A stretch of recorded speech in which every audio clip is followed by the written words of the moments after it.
자, 학생 여러분, 또 한 주일 잘 보내셨는지요?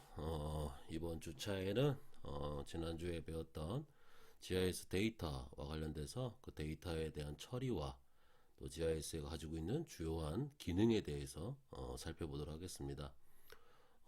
지난주에 중순경에 개인적으로 이렇게 동영상 자료를 준비하다가 이게 녹화하는 것들을 소리를 들어봤는데 소리가 참 좋지 않았어요. 그래서 지난주에 그 유튜브들이 사용하는 콘덴서 마이크라는 게 있더라고. 그래서 그것들을 좀 주문을 했고 좀 비싸게 돈을 줬어요.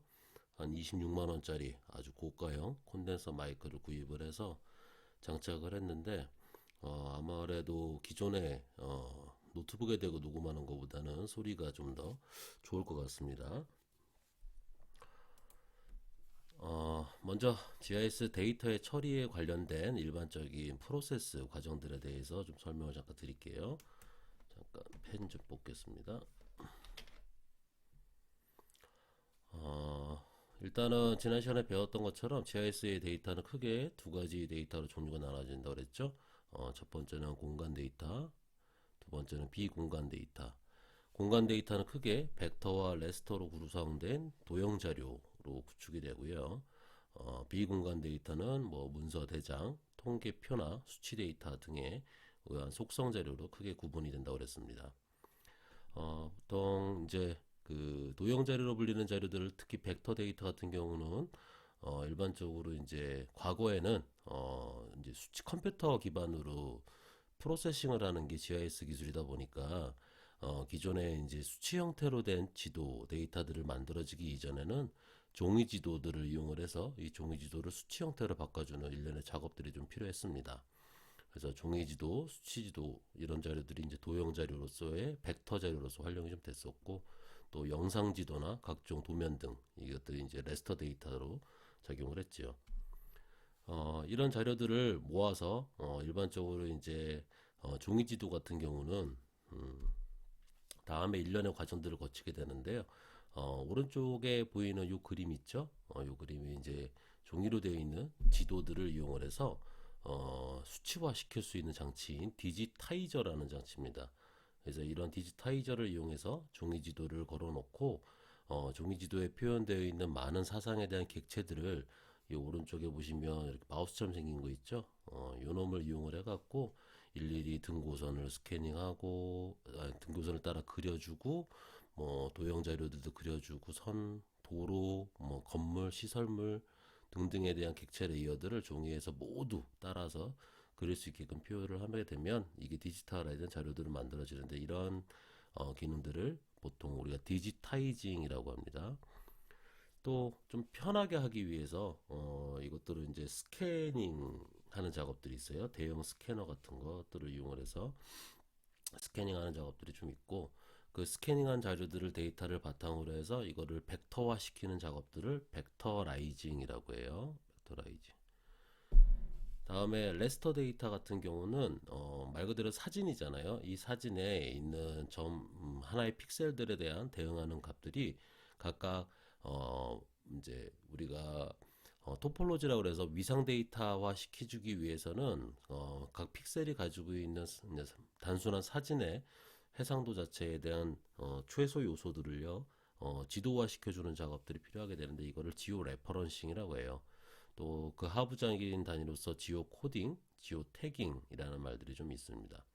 이렇게 해서 데이터들을 수집을 해서 입력을 하는 작업들을 거치게 되면 그 데이터들을 벡터나 레스터 데이터들로 저장하기도 하고 유지하기도 하고 관리하기도 합니다. 그래서 실제로 실생활에 있는 데이터들을요 각종 기술들을 공간 정보 관련된 기술 측이 기술들을 이용해서 벡터화 시키기도 하고 또 원격 탐사 같은 또는 사진 측량 같은 데이터들을 이용해서 레스터 자료화 시켜서 데이터 포맷을 유지하게 됩니다.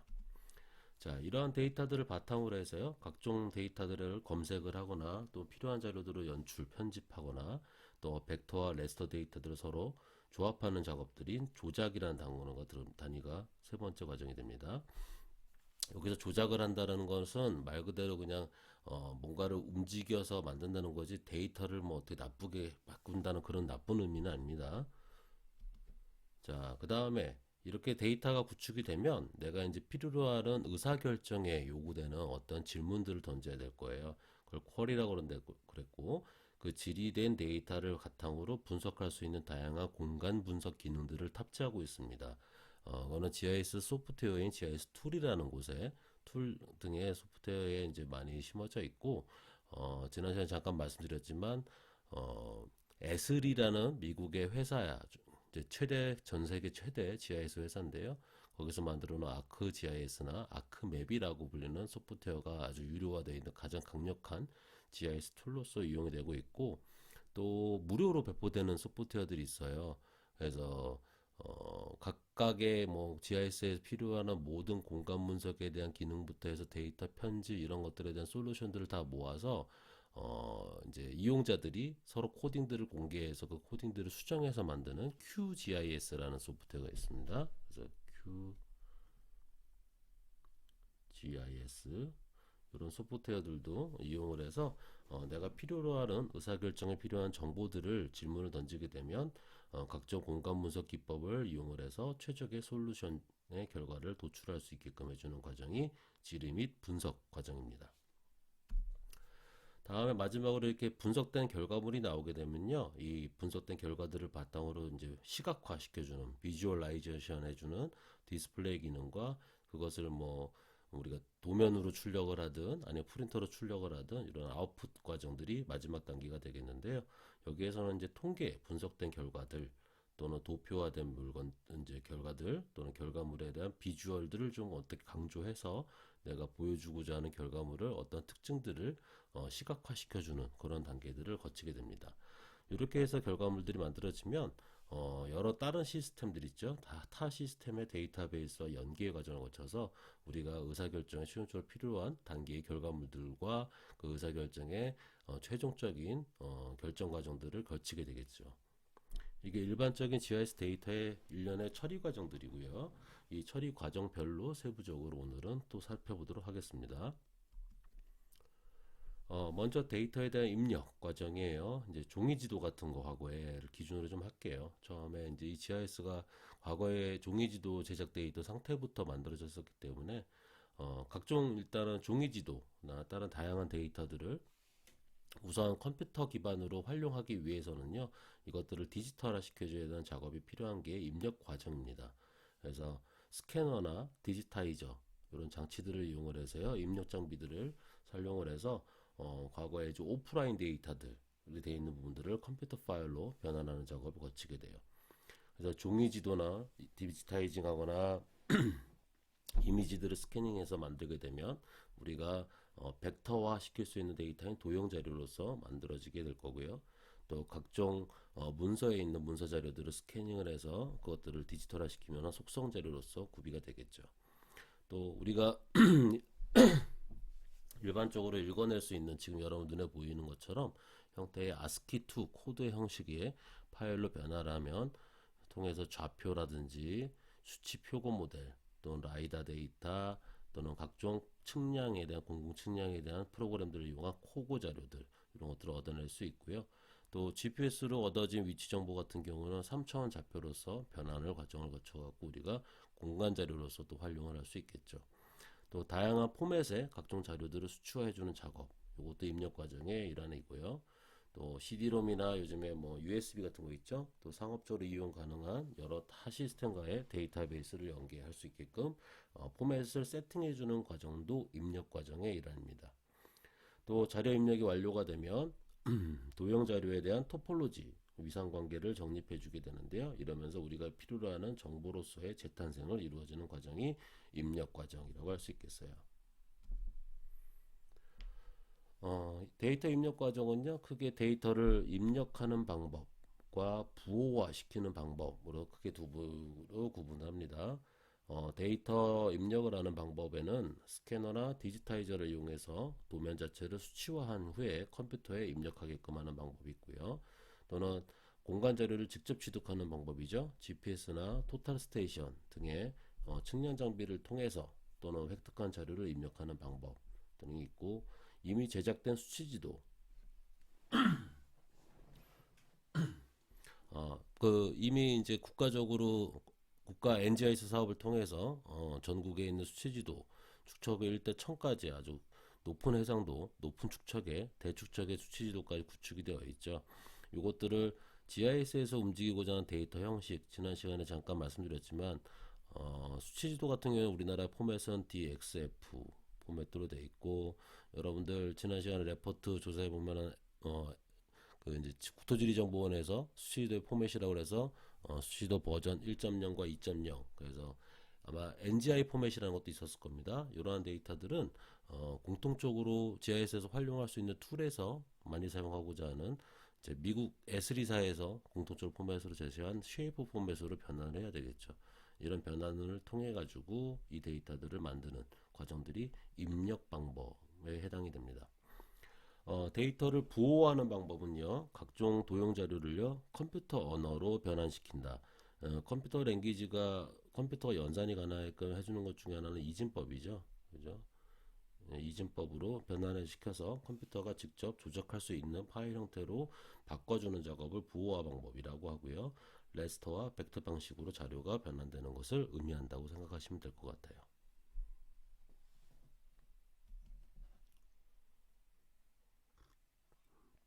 지금까지 설명드렸던 내용들인데 이렇게 왼쪽에 보이시는 종이 지도를요 지금 이렇게 디지타이저라고 불리는 장치들에다 걸쳐서 종이 지도별로 아까 이렇게 마우스처럼 생긴 거 쭉 스캐닝해서 이렇게 디지털화 시켜서 수치 형태의 지지도로 제작하는 과정, 또는 대형 스캐너죠. 여러분들 일반적으로 A4 용지 스캐너 하는 거랑 완전히 개념이 다를 겁니다. 대형 스캐너를 통해서 대형 스캐닝을 해주고요. 스캐닝한 종이 지도 형태들을 다시 벡터화 시켜줄 수 있게끔 따라서 변동이 있는 레이어별로 새롭게 다시 그려가지고 디지털화 시켜주는 벡터라이징 작업들이 데이터의 일반적 입력 과정입니다. 이런 것들이 어떻게 보면은 만들어주는 게 이제 입력 작업들을 하는 아까 형식 중에 하나고요. 또 직접 입력 방식들을 보면 데이터들을 공간 자료들, 특히 위치 정보와 관련된 자료들을 직접 얻죠. 그래서 GPS 데이터들을 이용하면 내가 필요로 하는 점의 대상점에 지금 보이시는 것처럼 X, Y, Z의 3차원 좌표들을 획득할 수 있게 되죠. 또 코고 자료, 코고는 정의는 이렇습니다. 측량할 때 계산하는 것 토목 설계에서 좌표나 위치 또는 면적, 방향 등을 얻고자 할 때, 또는 그 도면들을 작성할 수 있게끔 해서 자동화되게끔 만들어준 프로그램을 코고라고 하고요. 이 코고 자료는 실제 우리 현장에서 측량을 통해서 얻어진 결과 자료들을 이용을 해가지고요, 수치지도 같은 것들을 제작할 수 있게끔 만들어주는 그런 소프트웨어 툴이라 생각하시면 됩니다. 그래서 이런 코고를 이용을 해서 좌표나 면적, 위치, 방향 이런 데이터들을 쉽게 얻어서 GIS 필요한 기반 데이터들로 구성할 수 있습니다. 자, 두 번째 작업은 데이터에 대한 저장 방법인데요. 데이터의 저장 방법은 특히 도형 자료 측면에서 보면은요, 모든 우리 지구상에 살고 있는 우리 지표면에 있는 모든 데이터들을 벡터 또는 레스터 형태들로 자료로 저장이 가능하죠. 지난 시간에 설명을 다시 드렸지만 다시 한번 리뷰를 하자. 그러면 일단 벡터 자료 같은 경우에 기본 구성 방법은 포인트와 라인과 폴리곤의 세 가지 형태로 구성이 되어 있어요. 일단 포인트 데이터는 어떤 특정 x, y 좌표로서 독립된 위치를 하나의 점으로서 표현하는 방식을 의미하고요. 라인은 한 쌍 이상의 좌표로서 선형을 표현한다. 그래서 한 점과 한 점을 잇는 선으로서 라인으로서 표현되죠. 면은 선에 의해서 등질적 범위를 폐쇄하여 표현한다. 뭐 좀 어렵게 표현하지만 폴리곤이라는 의미 자체가 폐다각형의 형태들을 의미하기 때문에요. 이렇게 여러 선으로 연결돼서 최소 폴리곤을 구성하기 위해서는 세 개의 선이 서로 폐합되어 있어야 되겠죠. 삼각형 또는 원도 폴리곤으로 보도 되니까요. 하나의 선으로도 만들어줄 수 있겠네요. 그래서 벡터 자료들은 점과 선, 면으로서 표현이 되고요. 또 레스터 자료 같은 경우는 좌표에 의해서 위치가 결정되어 있는 어떠한 격자라고 그러면 영어로 그리드라고 한다 그랬죠. 그리드 형태들을 이용해서 공간 객체를 표현을 한다. 그래서 어떠한 공간에 촬영된 이미지들을 표현을 할 때 이렇게 그리드된 격자 형태들로 해서 하나의 셀의 형태들로 이렇게 해서 셀의 농암이죠. 농암을 이용을 해서 표현하는 방식들이 있고요.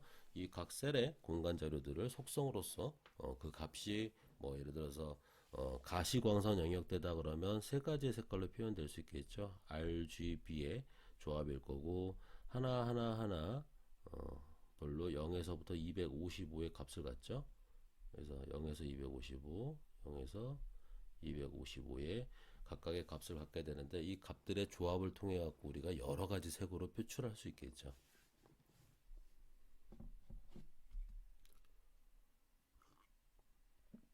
자, 다음 작업은 GIS 데이터 조작 과정입니다.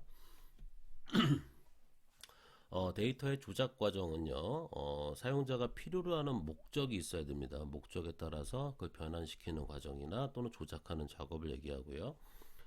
좀 더 작업이 손쉬운 데이터들로 조작을 하고 싶다. 뭐, 한 예를 들어 수치지도에는 우리가 살고 있는 공간에 있는 모든 데이터들이 다 스캐닝해서 들어가 있을 거 아닙니까? 이제 공간 자료들을 구축해서 들어가 있을 거잖아요. 그 중에서 나는 도로와 관련된 데이터 분석만 하고 싶다 그러면 건물이라든지 뭐 매놀이라든지 또는 등고선이라든지 또는 어떠한 지물을 나타내는 지명의 이름이 포함되어 있는 데이터들은 싹 지워도 되겠죠. 그 중에서도 뭐 나는 왕복 4차선 이상의 도로들만 가지고 싶다 그러면 왕복 1차선부터 해서 이면도로 이런 레이어들은 다 없애가지고 저기 편집해서 그 데이터들만 기반으로 해서 만드는 작업이 필요하겠죠. 그래서 그런 작업들 또는 보다 유용한 데이터로 조작을 하고 싶다. 그래서 새로운 데이터들을 또 포함시켜서 신설하고 싶다.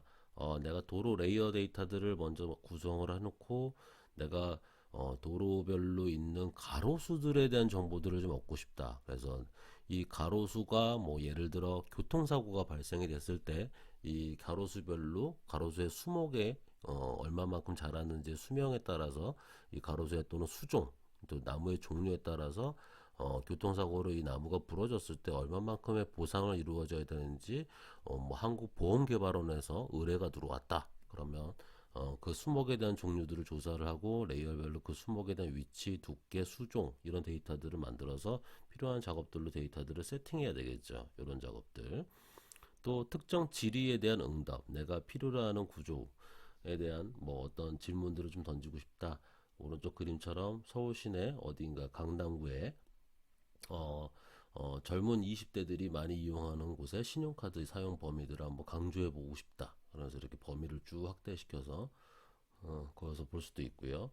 또 어떤 특정 문제에 대한 솔루션을 제공해 달라. 자, 20대들이 주로 이용하고자 하는 지역에 대한 분포, 신용카드 분포들을 신용카드 회사로부터 정보들을 얻어서 그 지역들을 표출해서 이렇게 강조해 주는 작업들을 만들어진 다음에 어느 지역에다가 내가 20대를 공략하고자 하는 하나의 가게를 만들고 싶다. 그러면 그 가게 위치를 어디를 배치했을 때가 가장 좋을 것인가?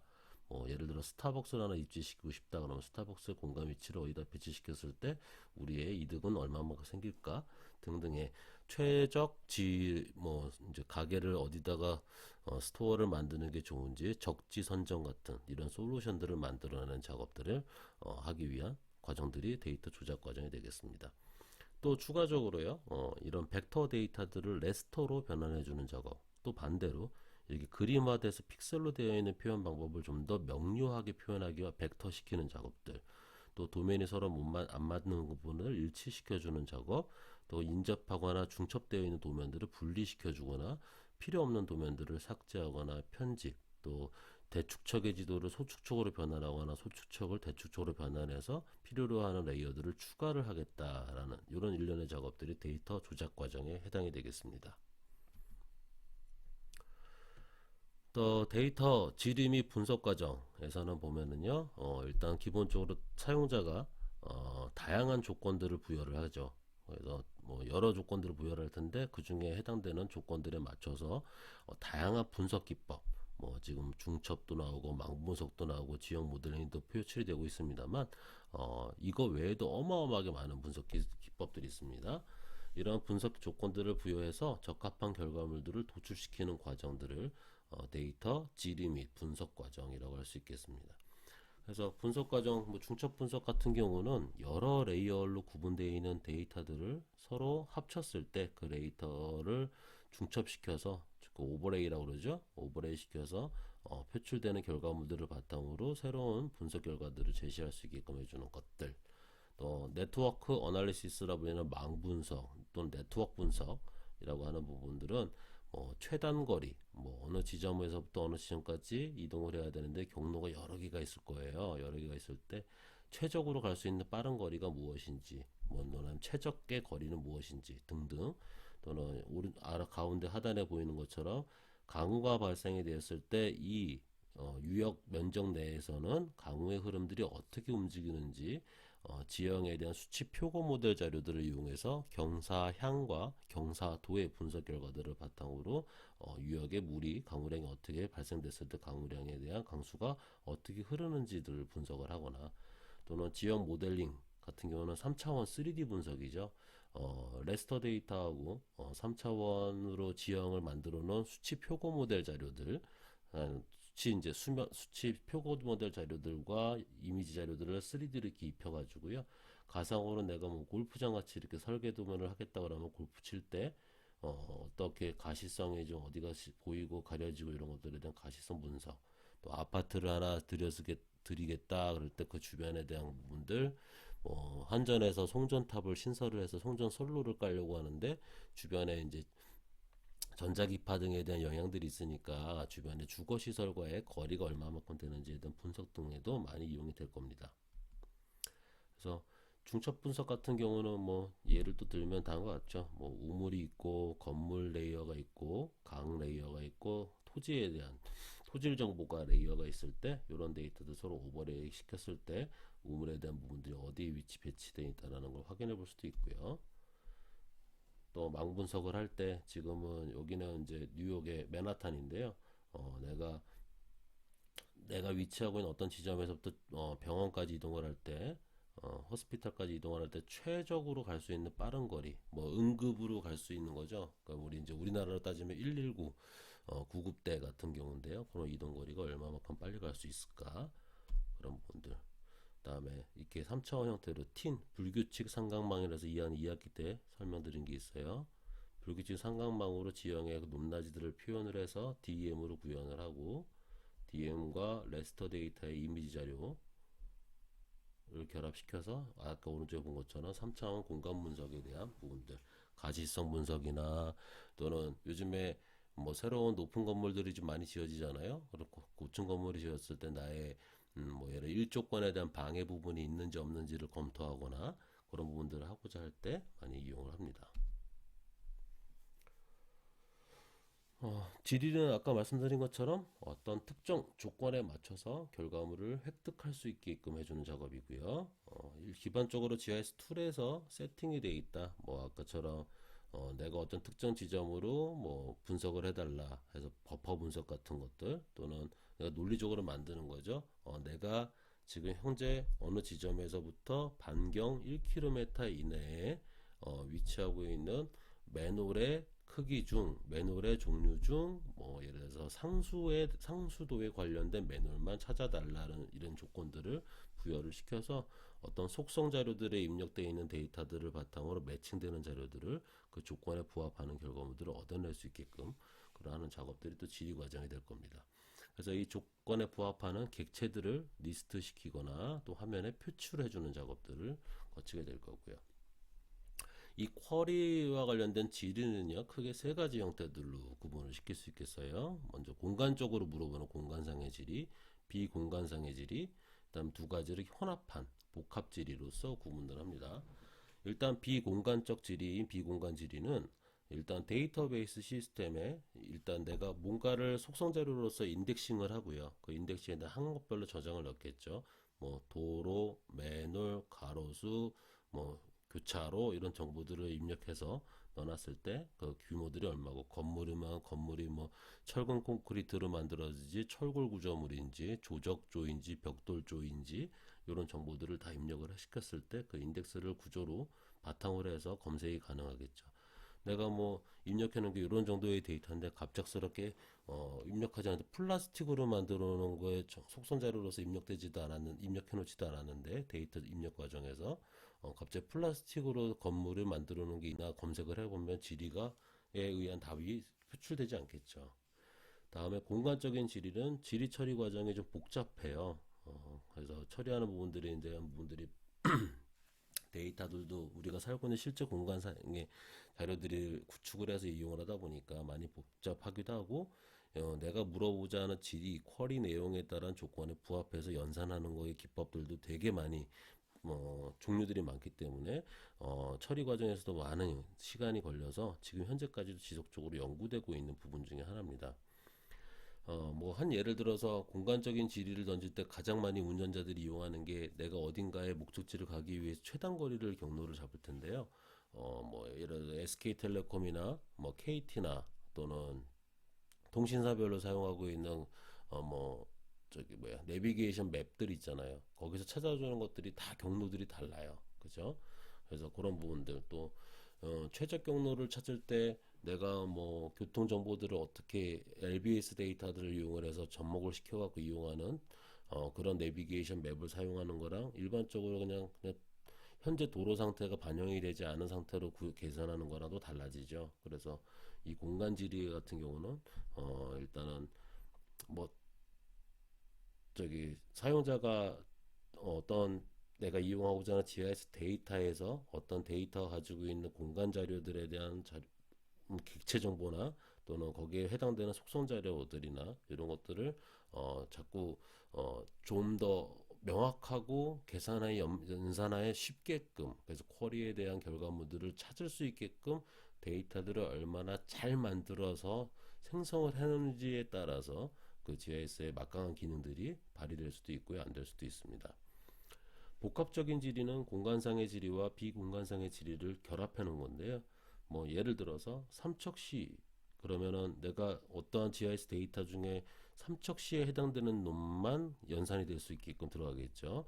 그 삼척시의 주거 지역 중에 아파트 삼척시에 살고 있는 주거 지역의 다양한 형태가 있을 거예요. 뭐 1층짜리 빌라, 뭐 2층짜리 빌라도 있을 거고 아파트, 빌딩, 뭐 원룸 이런 체제들이 있을 텐데 그 중에서 아파트 고 침실이 3개가 있어야 되고 월수 그 중에서 가장 이제 집의 세대의 수입 월 수입이 300만 원 이상인 가구들만 검색해 주세요. 그러면 이게 섞인 거죠. 공간상의 지리와 속성으로 입력되어 있는 데이터들 뭐 침실 정보나 화장실 정보 그다음에 따로 이제 그 수입원들이 각각 얼마만큼 되는지에 대해 국세청 자료들이 또 바탕으로 해서 입력되어 있는 데이터들 이런 것들을 결합시켜 갖고 연산해서 찾아져 있게끔 되겠죠.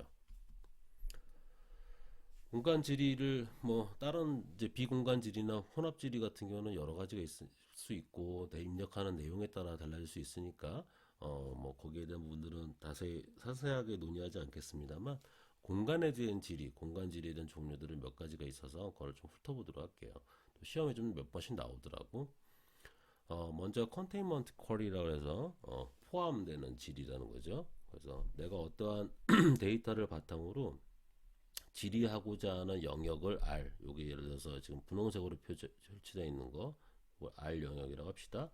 이 R 영역이 주어졌을 때 이 영역 R이 완전히 포함되는 공간의 객체를 찾아라 하는 거죠.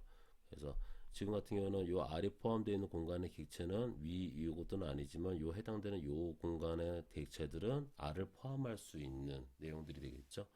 그래서 만약 또 이 R이라는 영역이요 포인트로서 표출된다 그러면 이거를 점지리라고도 따로 부르기도 합니다. 다음에 영역지리라는 건데요. 내가 지리하고자 하는 영역을 R만큼 다각형이나 원의 형태들로 주어졌을 때 영역 R과 교차하는 공간의 모든 공간의 객체를 찾아라 하는 거죠. 그래서 뭐 예를 들어서 지금처럼 이렇게 뭐 뭐라고 할까 오른쪽은 사각형의 형태들이고요. 이거는 사각형은 아니고 정사각형이 아니고 이런 형태들로 구성이 됐을 때 내가 지리하는 내용의 영역에 이 R이라는 공간 내가 여러분들이 이렇게 뭐 지도 서비스들 같은 것도 이용을 할 때 마우스를 내가 이렇게 툭툭툭툭 찍어갖고 포인트 연결하기도 하고 여기 네모로 쭉 그리기도 하죠. 이렇게 해서 선택이 됐을 때 해당되는 공간 영역, 이 영역 지리를 던졌을 때 이 영역 R에 포함되는 객체가 무엇인가 등을 통해 갖고 찾을 수 있게끔 해주는 거.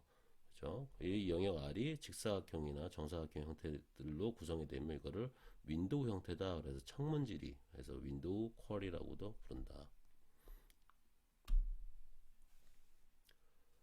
다음에 인클로저 쿼리라고 있는데요. 울타리 지리라고 해요. 울타리. 내가 이제 뭐 다각형의 형태들로 주어져 있는 지리 영역 R이 주어졌을 때 이 영역 R 안에 완전히 포함되는 객체가 있는 것을 찾아라 라는 거죠. 아까 앞서 봤던 컨테인먼트 지리하고도 다르죠. 컨테인먼트 지리는 내가 영역을 포함하고 있는 객체를 찾으라는 거고요.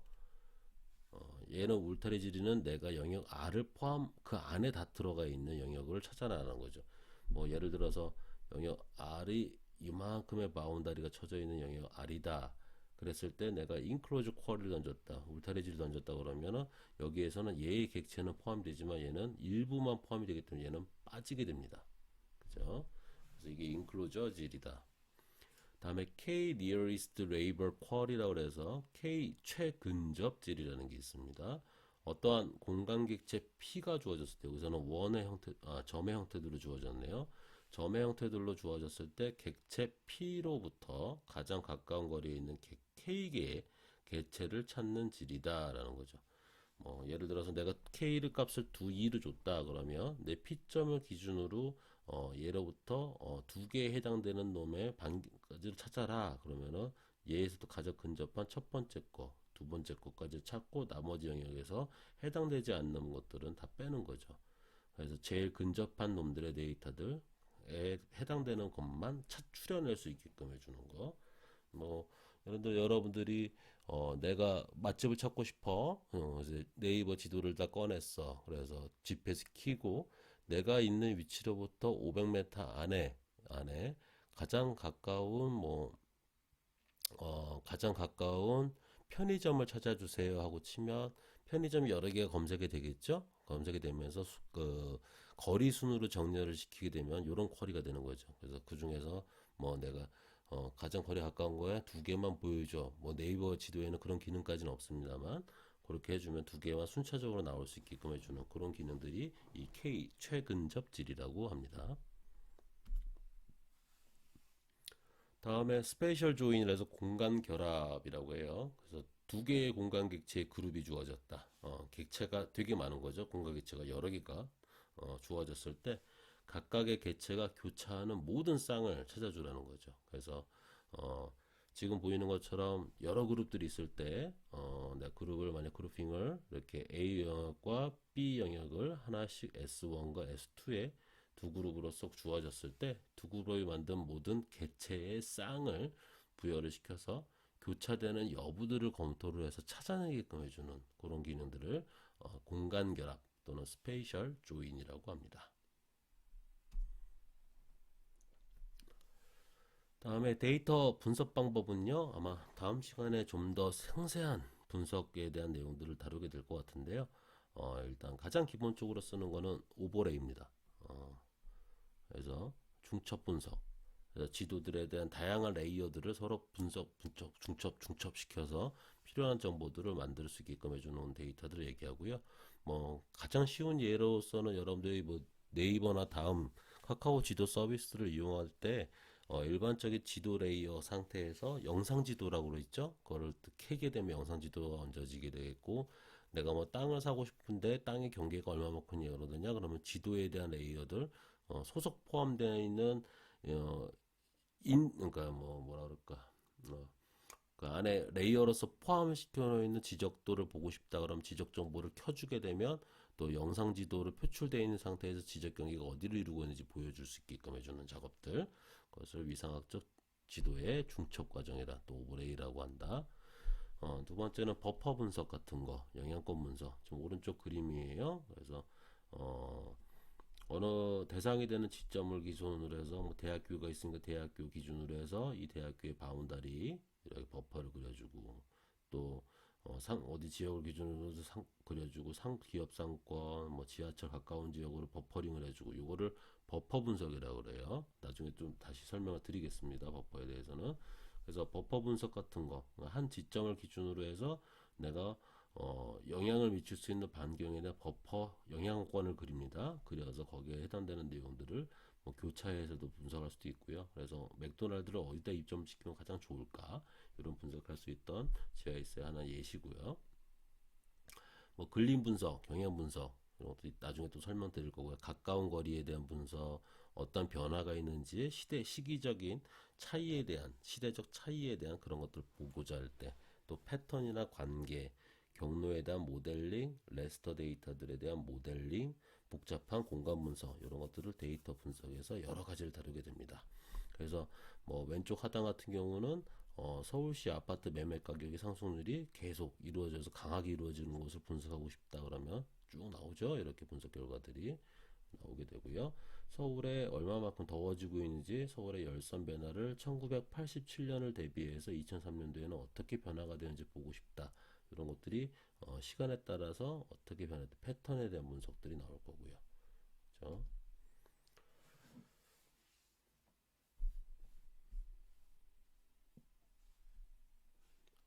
자, 다음엔 데이터 시각화 및 출력인데요. 자료 출력 과정이에요. 그 다음에 일단은 한번 읽어볼게요. 실세계의 사상들을 사상이라고 그러면 우리가 살고 있는 실공간에서 이루어지고 있는 다양한 사물과 상태를 이야기한다고 그랬죠.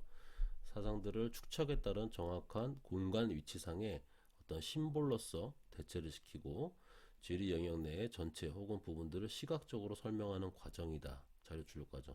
말은 거창한데 우리가 이렇게 앞에서 여러 가지 질을 던지고 쿼리를 던져서 그 결과물들이 나온 거를 비주얼로 보기 좋게 만들거나 또는 어떤 결과물들에 대한 주제도 또는 도표화 시키거나 이렇게 해서 만들어주는 일련의 과정들이라 생각하시면 될 것 같습니다.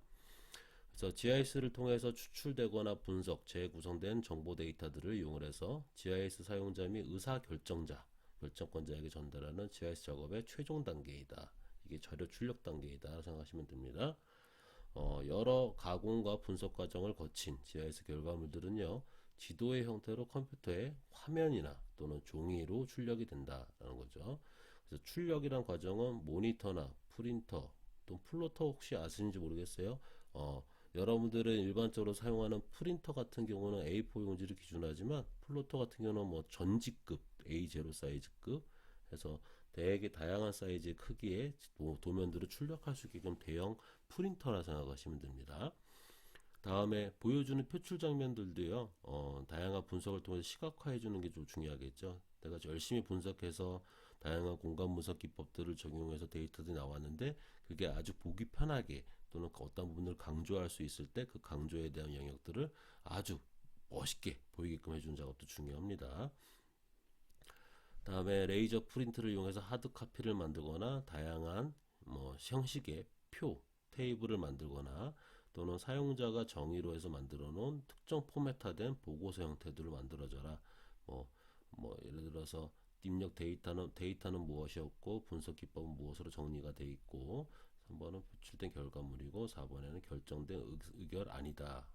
이렇게 해서 나올 수 있게끔 정리될 수 있게끔 그 결과물들이 조합될 수 있는 형태들로 만들어주는 작업도 포함이 된다.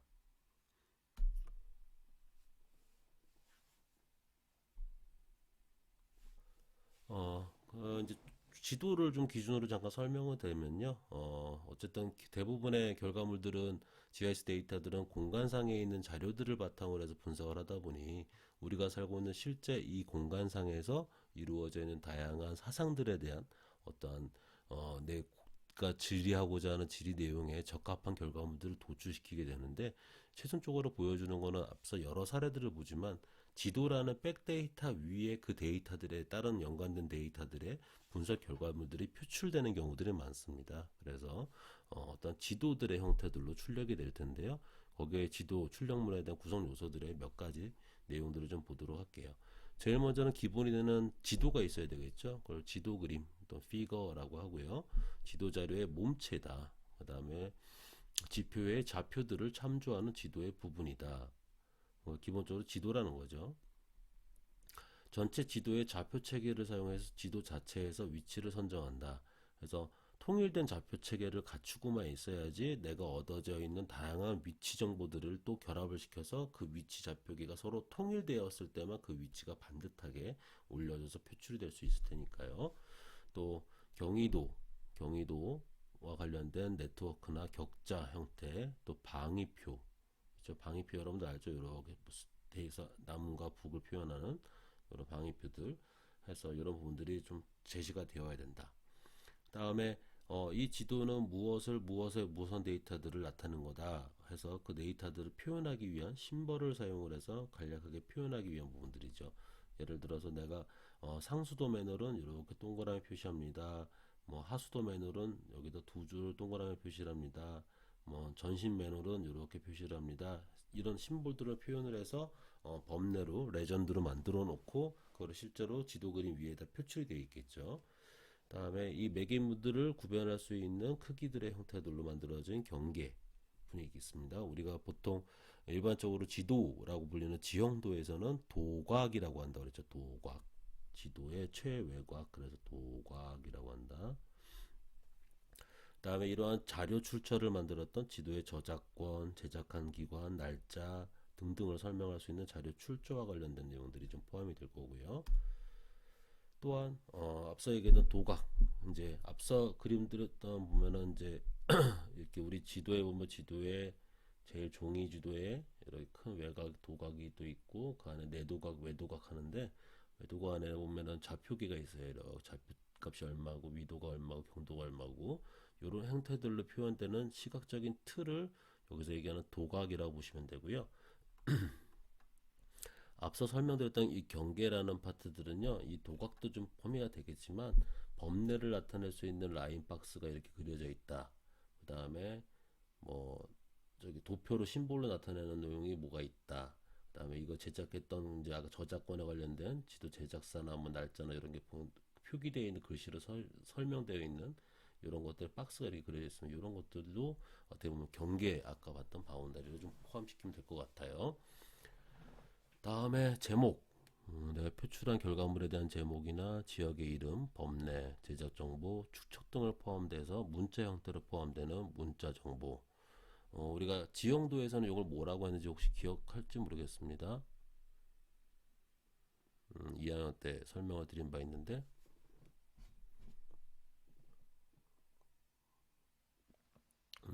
지도에서 작성되는 내용 바깥에 있는 내용에다 난해 정보라고 한다고 기억날지 모르겠어요.